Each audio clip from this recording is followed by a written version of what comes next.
নমস্কার। আজ আমরা কথা বলবো একটা ভেরি কমন প্রবলেম নিয়ে, sciatica।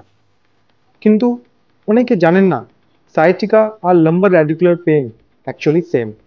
লোয়ার ব্যাক থেকে লেগে শুটিং বা টান ধরার মতন ব্যথা, যেটা কমপ্রেসড নার্ভের জন্য হয়। মেইন রিজন হলো ডিস্ক প্রোল্যাপস, যেখানে স্পাইনের মাঝে জেলি লাইক ডিস্কটা বেরিয়ে এসে নার্ভ রুটে প্রেশার দেয়। এর জন্য সেই নার্ভটা ইনফ্লেমড হয় আর পেনটা লেগ পর্যন্ত ছড়িয়ে যায়। এটা দিয়ে walking, bending, even sitting painful হতে পারে। অনেক সময় পেশেন্টসকে সার্জারি সাজেস্ট করা হয়, কিন্তু সব সময় সার্জারি দরকার হয় না। অ্যাকচুয়ালি অনেক রোগী নন সার্জিক্যাল ইনজেকশন দিয়েও ভালো হয়ে যায়।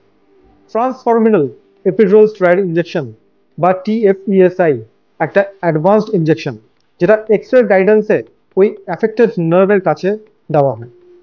ইনজেকশনটা ইনফ্লামেশন কমায় আর পেনটা সিগনিফিকেন্টলি রিডিউস করে। এটা ডে কেয়ার প্রসিজার, কোনো অ্যাডমিট করা দরকার হয় না। ম্যাক্সিমাম পেশেন্টস ফিউ ডেজের মধ্যেই পেন রিলিফ করতে পারেন। Many can fully avoid surgery. Sciatica বা লাম্বার ডিস্কের জন্য পেন থাকলে সার্জারির আগে একবার কনসাল্ট করুন একজন ইন্টারভেনশনাল পেন স্পেশালিস্টের সাথে। TFESI can truly change your life.